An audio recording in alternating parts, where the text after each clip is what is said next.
मुअज़्ज़ज़ सामईन व नाज़रीन, अस्सलामु अलैकुम व रहमतुल्लाहि व बरकातुहू।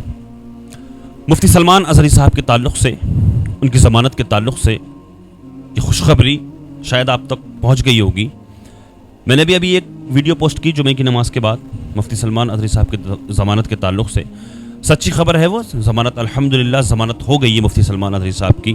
मुफ्ती सलमान अज़हरी साहब के ताल्लुक़ से जो अपडेट मुझे दिया करते हैं, अल्हम्दुलिल्लाह अल्लाह पाक सलामत रखे। उनका नाम मुबारक भाई है, वो गुजरात के ही रहने वाले हैं। अक्सर मेरी बात उनसे हुआ करती है, मुफ्ती साहब के ताल्लुक़ से वो अपडेट मुझे दिया करते हैं। ये खबर तो सच्ची है, ये सच्ची खबर है। मुफ्ती साहब के ज़मानत हो चुकी है लेकिन रिहाई नहीं हुई है, कुछ कागजी कार्रवाई रह गई है। एक दो दिन में ज़मानत भी हो जाएगी इंशाअल्लाह ताला। और पासा जो लगाया गया था उन पर, वो पासा हट गया। लेकिन चंद बातें मैं आप लोगों से बोलना, आपको बताना थोड़ा सा जहन से मेरा निकल गया था, मैं भूल गया, तो कुछ हिदायत देना चाहता हूँ मैं आप लोगों को। अल्लाह ना करे कहीं ऐसा ना हो हमारी किसी की वजह से, हमारी किसी छोटी सी गलती की वजह से मुफ्ती सलमान अज़हरी साहब को किसी भी परेशानी का सामना करना पड़े। अल्लाह ना करे ऐसा हो। देखिए, बहुत सी मरतबा ऐसा होता है कि जब किसी इंसान को बेकसूर होने के बावजूद, बेगुनाह होने के बावजूद उसको जेल में जाना पड़ जाता है। बहुत ऐसा होता है, बहुत न जाने कितने बेकसूर मुसलमान जेलों में कैद हैं। मुफ्ती सलमान अज़हरी साहब तो मशहूर आदमी, माशाल्लाह मशहूर आलिम दीन हैं, सोशल मीडिया पर एक्टिव हैं, अल्हम्दुलिल्लाह रब्बिल आलमीन। उनको ज़माने भर में जाना और पहचाना जाता है। वो सोशल मीडिया पर उनको खूब जाना पहचाना जाता है। लेकिन उनके जैसे जाने कितने जिन्होंने नामूसे रिसालत पर पहरा दिया, मौलाना कमर गनी उस्मानी साहब, अल्हम्दुलिल्लाह उन्होंने नामूसे रिसालत पर पहरा दिया उस ज़माने में जिस ज़माने में सोशल मीडिया पर लोग एक्टिव नहीं रहा करते थे। बहुत कम सोशल मीडिया पर एक्टिव रहा करते थे, मोबाइल भी नहीं हुआ करते थे लोगों के पास। शायद हमारे पास भी मोबाइल ना हो उस वक्त में, जिस वक्त में उन्होंने नामूसे रिसालत पर पहरा दिया। बहुत ज़बरदस्त आलिम दीन, तक़वे वाले, परहेज़गार आदमी, अल्हम्दुलिल्लाह अल्लाह सलामत रखे उनको। वो अभी जेल में कैद हैं।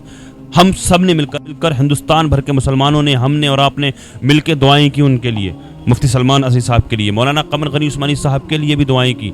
अल्लाह पाक ने हमारी इस दुआ को कबूल फरमा लिया है। तो मैं ये अर्ज़ कर रहा था कि बहुत सी मरतबा ऐसा होता है जो बेकसूर मुसलमान जेलों में कैद हो जाते हैं, उनको जाना पड़ जाता है। लेकिन वो उस वक्त उनको ऐसा लगता है, वो ये सोचते हैं कि यार हमने कोई गुनाह नहीं किया, हम बेकसूर हैं, हमारा रब हमें क्यों रिहा नहीं करवाता। वो इस चीज़ से कभी कभी ऐसा होता है, वो अपने जहन में, अपने दिमाग, अपने दिल में ये सोचते हैं कि हमारे साथ में ये क्या हो गया, हमें क्यों कैद होना पड़ा, हमने कोई गुनाह नहीं किया है।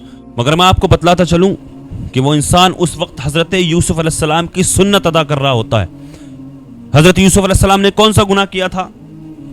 हज़रत यूसुफ अलैहिस्सलाम अपनी बात पर अटल रहे। उन्होंने जेल में जाना, उन्होंने कैद में जाना मंजूर किया, लेकिन अपनी बात पर अटल रहे, अल्हम्दुलिल्लाह। तो इसलिए वो इंसान बेगुनाह होकर जो जेल में कैद होते हैं, तो वो हज़रत यूसुफ अलैहिस्सलाम की सुन्नत को अदा करते हैं। और अल्हम्दुलिल्लाह इंशाअल्लाह एक ऐसा वक्त भी होता है, ऐसा वक्त भी आता है जो वो बाइज़्ज़त बरी होते नज़र आते हैं, इज़्ज़त के साथ उनको रिहाई मिलती नज़र आती है। इसलिए हमारे हिंदुस्तान में तो पता नहीं क्या चल रहा है, जो हक़ की आवाज़ उठाते हैं, जो सच बात बोलते हैं, उनको जेलों में भर दिया जाता है। लेकिन जो खुलेआम इस तरह की हेट स्पीच दिया करते हैं, जो भड़काऊ बयान दिया करते हैं, वो खुले आज़ाद घूम रहे हैं, बिल्कुल उन पर कोई कार्रवाई नहीं होती है। लिहाजा जो मैं अहम बात लेकर के आया था, वो अहम बात ये है, वो अहम पैगाम ये है, वो हिदायत ये मैं देना चाहता हूँ आप लोगों को। देखिए, मुफ्ती सलमान अज़हरी साहब की ज़मानत मंजूर हो चुकी है और आप खुशियाँ मनाइए, खूब मिठाइयाँ बांटिए, लेकिन खामोशी के साथ, सुकून के साथ में।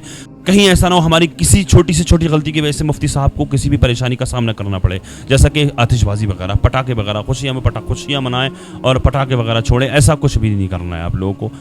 खामोशी के साथ में अल्लाह का शुक्र अदा करिए, शुक्राने की नफिल पढ़िए और दुआ करिए अल्लाह पाक कि वो दिन भी आए मुफ्ती सलमान अज़हरी साहब फिर से मिंबर रसूल पर खड़े होकर के लब्बैक या रसूलुल्लाह के नारे बुलंद करते नजर आएँ, हुजूर की नामुस पर पहरा देते नजर आएँ। इस चीज़ ये आपको ख़ास ख्याल रखना है, इस चीज़ का किसी तरह की हुड़दंग नहीं करना है, किसी तरह से बदतमीज़ी नहीं करना है। और दुआ करें जिस तरह मुफ्ती सलमान अज़हरी साहब के लिए हमने और आपने मिलकर के दुआएं की हैं। न जाने कितने मुसलमान जेलों में कैद हैं जिनको हम और आप जानते भी नहीं हैं, वो बेकसूर मुसलमान जेलों में कैद हैं। आप देखते हैं, मैं हर वीडियो के अंदर इस तरह से मैं दुआ करता हूँ कि اللہ کی بارگاہ میں دعا ہے اللہ تبارک و تعالی دنیا میں جہاں کہیں بھی بے قصور مسلمان جیلوں میں قید ہیں اللہ پاک سب کو باعزت رہائی عطا فرمائے. خصوصیت کے ساتھ مولانا قمر غنی عثمانی صاحب کو اللہ پاک باعزت رہائی عطا فرمائے. مفتی سلمان ادری صاحب کو اللہ پاک رہائی عطا فرمائے. ضمانت ہو گئی ہے, جلد سے جلد مفتی صاحب کو رہائی عطا فرمائے. اللہ پاک دنیا میں جہاں کہیں بھی پریشان مسلمان ہیں اللہ پاک سب کی پریشانیوں کو دور فرمائے. جو بیمار ہیں اللہ پاک ان کو شفا عطا فرمائے. خصوصیت کے ساتھ ابھی جتنے بھی لوگ اس ویڈیو کو دیکھ رہے ہیں ہم سب میں سے کوئی بھی اگر بیمار ہے, کوئی بھی اگر کسی بھی مرض میں مبتلا ہے, ہم سب کے عزیز و اقارب محبین متعلقین احباب سب کو جملہ امراض سے شفا یابی عطا فرمائے. جو بے روزگار ہیں مسلمان اللہ پاک ان کو جائز روزگار عطا فرمائے. جو بے اولاد ہیں اللہ پاک ان کو نیک اولاد عطا فرمائے. اللہ پاک جو صاحب اولاد ہیں اللہ پاک ان کی اولادوں کو نیک صالح بنائے. آقا کریم صلی اللہ علیہ وسلم کے صدقے میں میری دعاؤں کو اللہ پاک اپنی بارگاہ میں قبول فرمائے. آمین یا رب العالمین. السلام علیکم ورحمۃ اللہ وبرکاتہ.